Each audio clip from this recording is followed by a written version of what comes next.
नमस्ते। आज हम इस वीडियो के अंदर जो आपका चैप्टर नंबर 5 था उसका जो एक टॉपिक बच गया था साबुन और अपमार्जक लास्ट वाला, वो आज हम इस वीडियो में कंप्लीट करेंगे। और आपने यदि पिछले 2 वीडियो नहीं देखे, पिछला वाला चैप्टर नहीं देखा, तो डिस्क्रिप्शन में लिंक है, जाके देख लीजिए। तो इसके अंदर साबुन और अपमार्जक क्या है, तो साबुन को आम भाषा में सभी जानते हैं, सोप कहते हैं। और जो अपमार्जक होता है ये क्या होता है, ये डिटर्जेंट इंग्लिश में इसको कहते हैं। और ये आपका जो सरफ आता है उसे क्या कहते हैं, अपमार्जक कहते हैं। अब इसमें बात करते हैं कि साबुन क्या होता है, रासायनिक पद्धति क्या होती है, कैसे बनता है ना। तो ये सारी चीजें हम देखते हैं। ये कार्बन 12 से कार्बन 18 जो श्रृंखला होती है कार्बन की, उसके भाग होते हैं, उससे बने हुए होते हैं कि कार्बन 12 से कार्बन 18 के वसीय अम्ल होते हैं, स्टेरिक, पामीटिक, ओलिक अम्लों के, सोडियम और पोटेशियम लवणों के होते हैं। जब इन कार्बन की श्रृंखलाओं और सोडियम पोटेशियम को जब मिलाया जाता है, ठीक है, NaOH और KOH के साथ, सोडियम हाइड्रोक्साइड और पोटेशियम हाइड्रोक्साइड के जब साथ इनको मिलाया जाता है तो साबुन बनता है। देखो कैसे, ये हो गया आपका C12 से लेकर C18 तक की कार्बन श्रृंखला। इसमें जो R है, ये R का रिप्रेजेंट करता है एल्किल समूह को, एल्किल समूह को रिप्रेजेंट करता है। और ये हम इसका डिटेल में 8वें चैप्टर में है, 8वें चैप्टर में आपके कार्बन के गुणधर्म वगैरह उसमें पढ़ेंगे कि ये आर एल्किल समूह बेसिकली होता क्या है। ठीक है, आप इतना समझ लो कि आर एक एल्किल समूह होता है। अब इसमें जो NaOH है, मैंने बताया NaOH या KOH की क्रिया C12 C18 के साथ क्रिया करवाई जाती है। तो इसको क्रिया करवाएंगे तो ये आपका RCOONA ये बन जाएगा यहाँ पे साबुन, और ये बन जाएगा आपका ग्लिसरॉल। ग्लिसरॉल का ये सूत्र हो गया। ग्लिसरॉल क्या है, ग्लिसरॉल भी एक तरह का द्रव्य होता है, जैसा हमारा वाटर होता है पारदर्शी, उसी तरह का एक चिपचिपा पदार्थ होता है जो लैब के अंदर स्लाइड बनाने के अंदर काम में लिया जाता है। तो ये प्राप्त होता है इस अभिक्रिया के द्वारा। हमें तो साबुन बनाना था, साबुन यहाँ पे बन जाता है।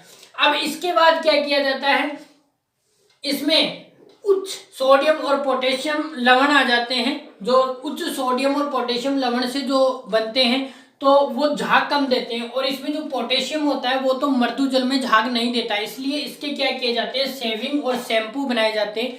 शेविंग जो क्रीम आती है दाढ़ी करने वाली, और शैम्पू इसके बनाए जाते हैं। अब इसमें कई बार क्या होता है, ये जल में साबुन का आपने प्रैक्टिकल रूप में भी हमने देखा होगा कि साबुन क्या होता है, जल में कम झाग देता है। क्यों कम झाग देता है, आप ये अभिक्रिया को ध्यान से देखिए। इस अभिक्रिया के अंदर यहाँ पे हम देखें तो यहाँ पे हम देखेंगे Na, तो ये क्या करेगा, यहाँ पे O- है और ये है Na+।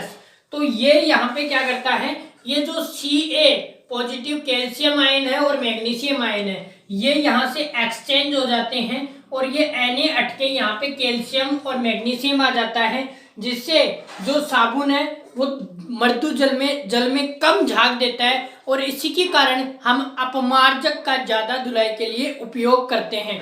साबुन इसी के कारण जल में जो कैल्शियम और मैग्नीशियम आयन है वो सोडियम के साथ प्रतिस्थापित कर दिए जाते हैं, और इस कारण ही साबुन जल में कम झाग देता है। अभी हमारा जो दूसरा है वो है अपमार्जक। इसको इंग्लिश में क्या कहते हैं, डिटर्जेंट, और हमारी लोकल लैंग्वेज में कहते हैं मिसेस सरफ। ठीक है, ये क्या होता है, ये सोडियम एल्किल सल्फेट ROSO3Na का क्या होता है, मिश्रण होता है। और दूसरा एक यौगिक होता है sodium alkyl benzene sulphonate RC6H5SO3Na। इसका मिश्रण, ये अलग अलग मिश्रण होते हैं, इन्हें क्या कहा जाता है, रासायनिक। ये एक तरह से अपमार्जक के रासायनिक नेम है।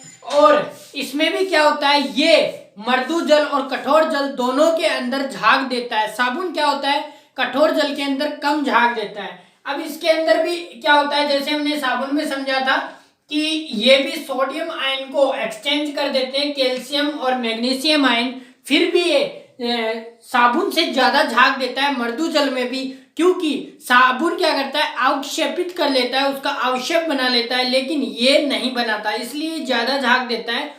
और इससे सफाई भी अच्छी होती है। अब सफाई कैसे होती है साबुन की और अपमार्जक की, वो हम देखते हैं मिसेल में। अभी हम समझते हैं मिसेल। मिसेल क्या है? देखो, मिसेल एक तरह की प्रक्रिया है कि हम कैसे साबुन का, जब साबुन से कपड़े को धोते हैं या अपमार्जक से धोते हैं तो उसमें किस प्रकार की क्रिया अपनाई जाती है जिससे वो गंदगी हट जाती है, वो एक तरह की प्रोसेस क्या है? मिसेल है। मतलब एक तरह से जो सफाई होती है वो किस प्रकार साबुन क्रिया करता है कपड़े पे, उसे क्या कहते हैं? मिसेल। देखो, अभी हमने पढ़ा था कि कार्बन 17 से 19 क्या है? साबुन बनाता है, ठीक है। तो इसमें कार्बन 17 35 COO, ये हमने एक समीकरण ले लिया साबुन का, ठीक है। अब इसमें ये जो भाग है ये क्या है? एल्किल समूह है, इसलिए हमने इसको शॉर्ट करके R लिख लिया। अभी कैसे लिखा जाता है, क्या होता है, वो हम कार्बन वाले चैप्टर में देखेंगे। ये हो गया। अभी यहाँ पे इसको अलग कर दिया। अभी ये क्या है? अब ये जो एल्किल समूह है इसको हम इस तरह से भी लिख सकते हैं। ये पूरी प्रक्रिया कार्बन वाले चैप्टर में पढ़ेंगे और लास्ट में COO- लिख देंगे, ठीक है। अब इसके अंदर क्या होता है? ये हाइड्रोजन भाग होता है, जल विरोधी भाग कहा जाता है। ये ध्रुवीय भाग होता है, ये जल स्नेही भाग होता है, ठीक है। अब इसको बीच में, जैसे मान लो यहाँ पे ये क्या होती है? गंदगी होती है। बीच में ये जो गंदगी है, मान लो आपके कपड़े पे ये गंदगी, अब इसको निकालेंगे हम साबुन की सहायता से। तो जैसे ही आप साबुन लगाते हो तो ये जो है आपका, ये जो वाला भाग है हाइड्रोजन और जल विरोधी, ये जो संरचना है ये चारों ओर उसकी तरफ ऐसे बन जाएगी, ठीक है। ये चारों ओर इस तरह से बन जाएगी और ये जो होते हैं ये नेगेटिव अणु होते हैं सारे, ठीक है। ये हाइड्रोजन भाग, ये सारे नेगेटिव अणु होते हैं, ये COO- होता है, ठीक है। अब ये इस गंदगी से जुड़ जाते हैं, ठीक है। अब ये क्या करते हैं? ये तो आपका जल विरोधी भाग हो गया, ये आपका जल स्नेही यानी ये जल के संपर्क में रहता है और ये जल विरोधी है तो गंदगी के संपर्क में रहेगा। तो ये क्या करते हैं? एक साथ नीचे से अटैक करते हैं और इस गंदगी को निकाल के बाहर फेंक देते हैं कि तुम निकल यहाँ से, ठीक है। और ये जो आपका मिसेल होता है वो नेगेटिव होता है, नेगेटिव चार्ज होता है, ये ऋणात्मक होता है।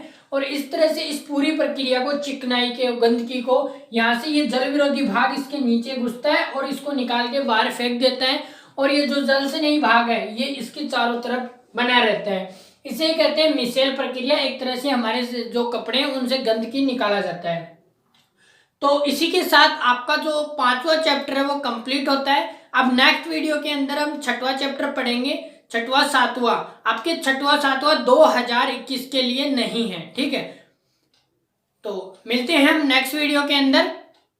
तब तक के लिए आप इस वीडियो को ज़्यादा से ज़्यादा अपने फ्रेंड्स के साथ शेयर कीजिए और इस चैनल को अभी तक सब्सक्राइब नहीं किया तो सब्सक्राइब कर दीजिए, वीडियो को लाइक कर दीजिए। जय हिंद।